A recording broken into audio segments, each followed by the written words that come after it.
Thank you, guys. It's such an honor to be here. Really, truly it is. There's so many places that I could start here, and I think it really starts at the beginning. 2 years ago, I thought that the left championed minority voices. I thought that the left championed women and always wanted to give us a platform. And then I publicly declared myself a conservative, and I found out the hard way that that's not exactly true. If you're a minority in this country and you don't subscribe to your emotions, if you want to have intellectual discussions and you want to have a debate, there's no place for you on the left. In fact, you will be rejected. In fact, they will actively try to destroy you in the way that they have tried to destroy me over the last 2 years. Many of you guys have followed my political transformation. Obviously, it started on YouTube with just an idea that maybe conservative principles might be an alternative for the Black community.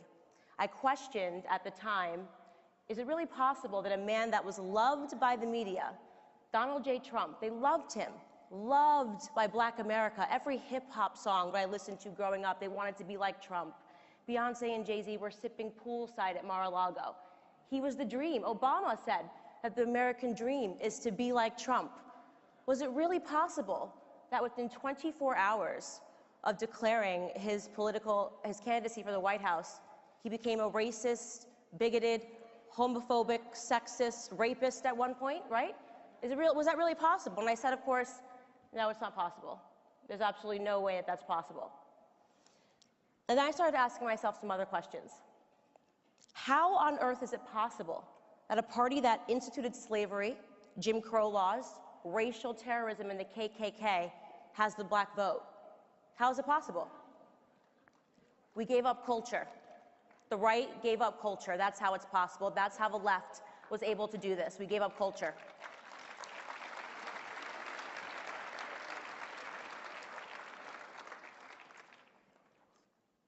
Over the course of the last 50 and 60 years, it seems that we've given up influencing pop culture altogether on the right. And to a certain degree, that's completely understandable. I mean, there isn't a climate that's more hostile to conservative principles than the entertainment industry. We see that everywhere. We see that when Joy Behar mocks the vice president for being faithful to his wife. Was that what he did? When she mocks the vice president for saying that he loves Jesus Christ, was that what he did?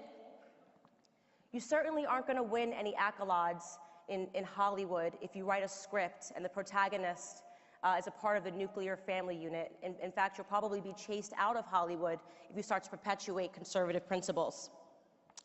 That's because the left has invested, they've infected, and they've infested culture at every single layer.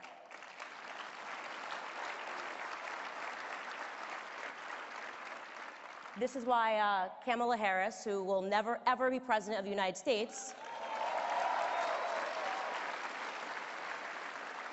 is talking about Tupac and Biggie music that never came out, which she claims she smoked marijuana to in college, because she thinks that Black people are stupid, and the way that she's going to appeal to us is just by saying, I smoke pot and I listen to hip-hop music. How insulting is that?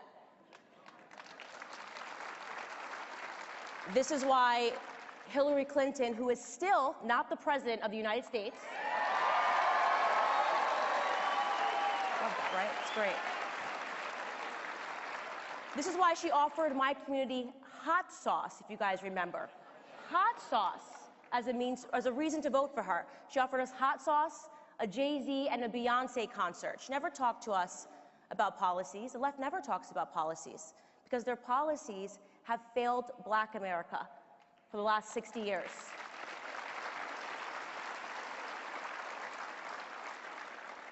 The truth is that the left and the Democrats never, ever, ever, ever want to fix Black America because they stump on our issues year after year. If they fixed our issues, they would have nothing to stump on or to talk about. They wouldn't be able to just continually keep calling the other side racist. They want Black America to stay broken. They don't want us to ever have opportunities. They want to continue to give us handouts and not hand-ups.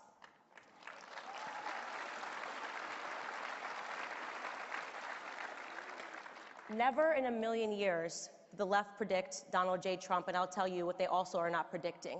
They never predicted a minority awakening. They never thought that they could ever lose the black vote, ever. They've taken our vote for granted for so long.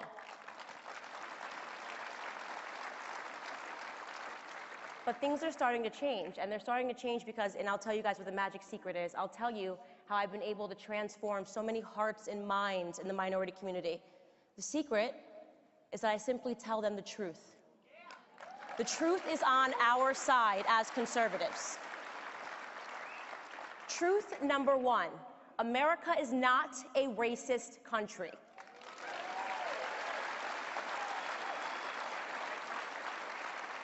The people that continue to tell us that have a vested interest in racism. In fact, they're actively now importing Nigerians to come do racist acts in this country, a la Jussie Smollett, right? This is MAGA country. No, this is your prison cell, and I hope you rot in it, Jussie.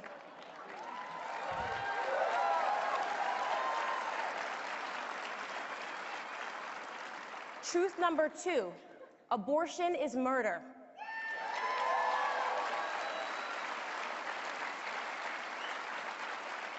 I ask myself all the time, doesn't it seem to you that progressive policies always lead to regressive results in the black community? It's amazing, isn't it?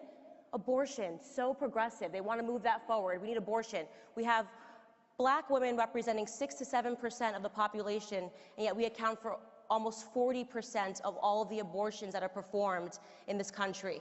We have a sick and twisted Governor Andrew Cuomo celebrating that you can rip fetuses, you can rip infants and babies from their mother's womb at 9 months. 9 months. It's absolutely sickening what we're talking about here. And who is that going to impact the most? In New York City, for those of you that don't know, more black babies are aborted than born live.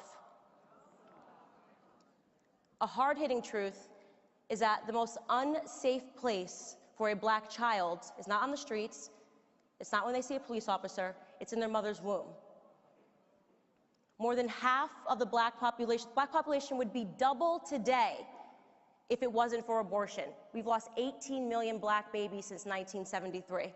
How's that for a progressive policy? Is that what they're celebrating? The left needs God.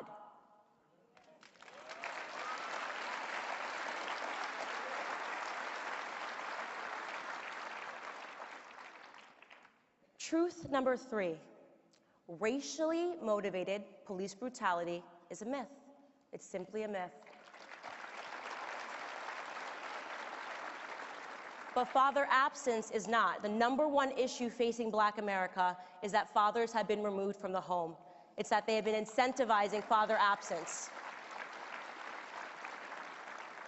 When the single motherhood rate jumps from 23% in the 1960s to a whopping 74% today, we have a problem. It's a problem that the left does not want to talk about. It is the destruction and the breakdown of the family.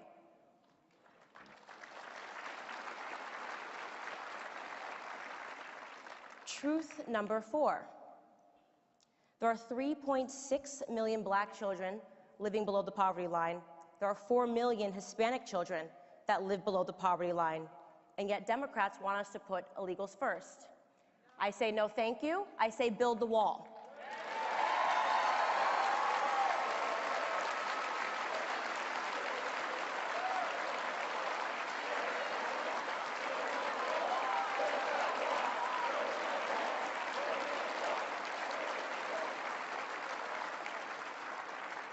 It's actually incomprehensible what has happened to the black community over the last 60 years.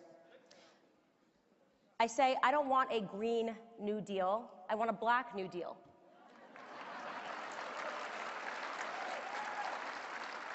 And the good news, Alexandria Ocasio-Cortez, is that that actually can be free. It doesn't cost $93 trillion.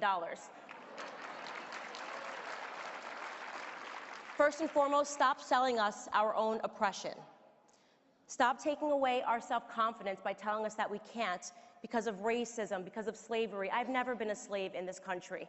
Stop telling us that we need to be obsessing over our past when we should be obsessing over our future and the potential that we have.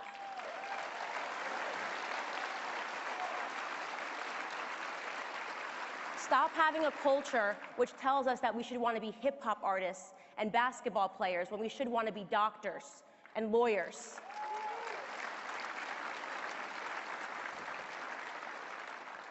We need to stop idolizing people like LeBron James and start idolizing people like Dr. Condoleezza Rice and Dr. Ben Carson.